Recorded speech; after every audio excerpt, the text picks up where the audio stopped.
What's up? Erik here. We're gonna roast some Guatemala Eya. High temp roasts. Here we go. When you put the beans in right away, you gotta start cooking them. You gotta bring the heat up. Like you're cooking on a skillet. So you gotta heat them up. Now these Guatemala beans, they're hard beans, so you wanna apply heat to them.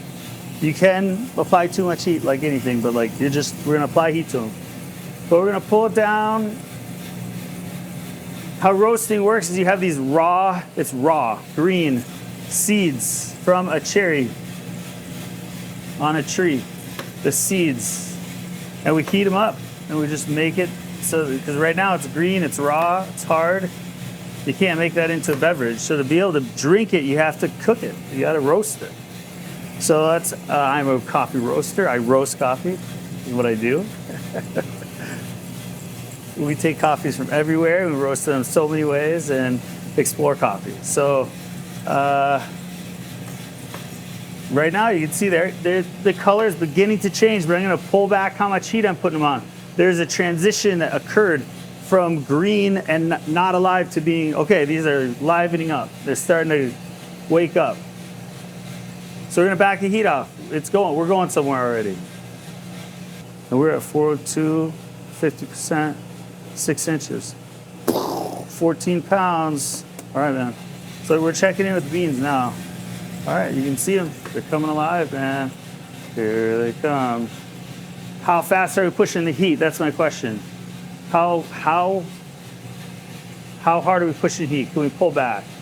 What's our finished roast temp for the environment, the environmental temperature? Where are we going to? And what that tells me is like how hard are we gonna push the beans? So push, what I'm talking about is like they're gonna begin to turn yellow. There's this thing that occurs. It's called the Maillard reaction, and it's named after a guy whose last name is Maillard. But it's like the same thing that happens with like, you take bread and you put it in the toaster. It turns brown. Maillard reaction. You have onions. You have them on a skillet for a long time. Maillard reaction. So you can see it's changing. It's beginning to like liven up. I'm pulling back the heat. I'm gonna do this thing that will kind of feel like it's a stall, like I'm stalling the beans, but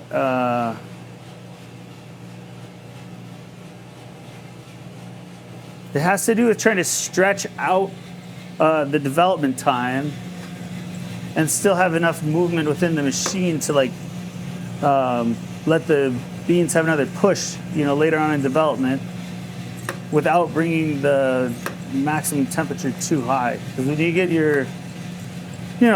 when you get that environment temp super hot, you're doing different things to a bean than when it's as little heat is applicable to get the outcome. It's a really different way of.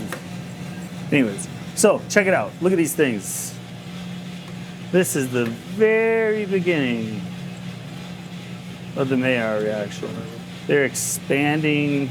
They're beginning to just liven up, and how heat is transferred in beans is through moisture.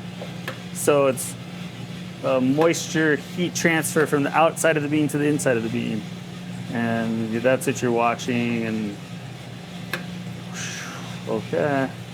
So I'm gonna stretch out so I'm at 4 minutes, 20 seconds, 272, 443. All right. It's a good speed. I went down to 2.7. It's just like the very beginning of Maillard. I have to denote it somehow on here, because I'm going to consider it as, there's a point at which I will say these beans are now yellow. We are in the yellowing process, which obviously we are right now. These are obviously, but they aren't evenly yellow yet. So what I'm going to do is just wait till the signs of green beans, like you can see, green beans, they'll still have like the character of a green bean. We're just about there. I mean, yeah. 5 minutes, 297, 448, yelling.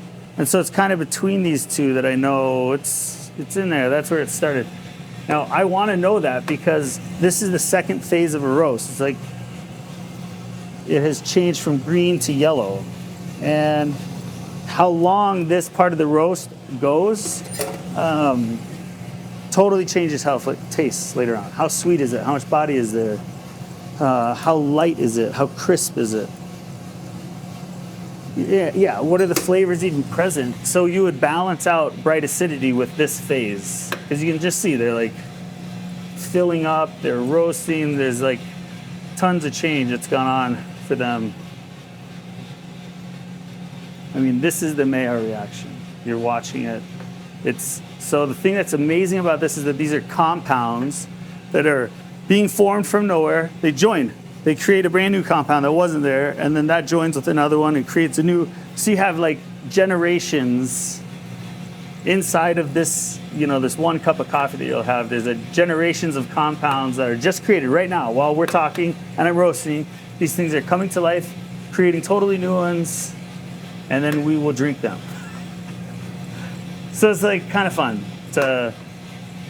How many generations down are we going? Like, how long is this phase? What happens these first ones? What do they taste like? What do these ones taste like? How do those tastes interact with the length of the entire roast? Those are the questions that I'm picking apart. So for me, I'm like, we're going to get this thing developed, and we're going to allow it to push through first crack and go right up to a higher temp. 703, 348, 467, 2 inches. All right, man. So environmental temperature is still crawling up there. I'm probably at the max. So we're just thinking about our pan. Our pan is hot. We're cooking our food. Well, there is some point that it's too hot. So I don't want to get there. So I'm going to stop as we approach that. So I'm pulling down my flame. We're going to level out our environmental temperature here. So this is what I'm looking at. Environmental temperature and then bean temperature. They're not the same. They're just about to be 100 degrees different. And that's telling me something that is correlated with this. So like this is like a speed that you move the beans at. And you hear it going into first crack here. So we're like 8:05. Nice, 3-minute. Develop second phase, 373, 464, 1.2, first crack. All right, man. Now we're hoping this thing goes. Keeps moving.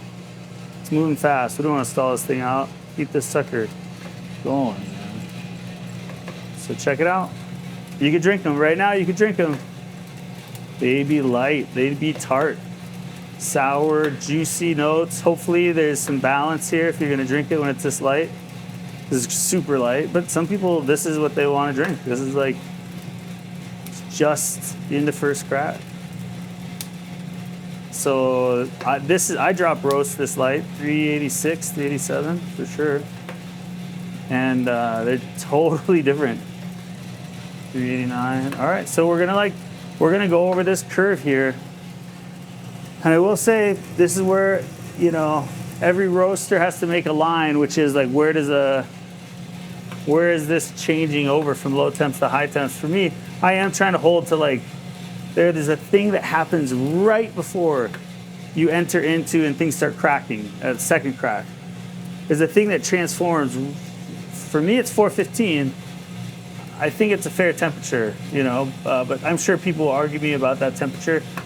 But for the people who don't know anything about light, medium, or dark roast coffee, there is we are bringing this to a certain roast level, and it will have certain roast flavors. And this, depending on how you roast, that temperature, there's a mark that you can draw a line between the two sides.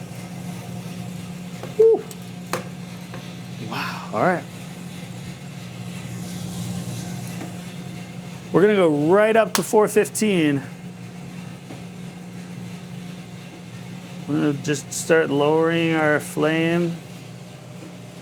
10 minutes and 20 seconds in, we're lowering our flame.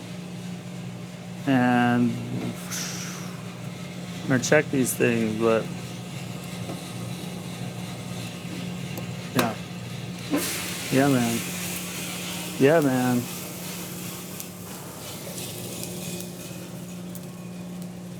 Yeah, man. Those are some beans right there. 2 minutes, 30 seconds in the third phase. 3 minutes in the middle phase. I mean, we got up to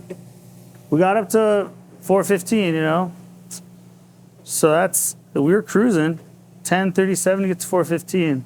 So there's gonna be a lot preserved in these. You know, when you drink this, it's gonna have that like roasty note to it. That, like I'm saying, is just that's part of like how so many people drink and experience coffee. That to have this whole set of roasts that's fun to experience with it, like what can we make of these higher temp roasts to have them be chocolate and creamy bodies and, you know, just like super delicious. So it's a totally different way to roast than the lower temperature roasts, which are the brighter, complex, super vibrant, you know, fruitier. So yeah, man, this is gonna be a great batch. I can't wait to try it.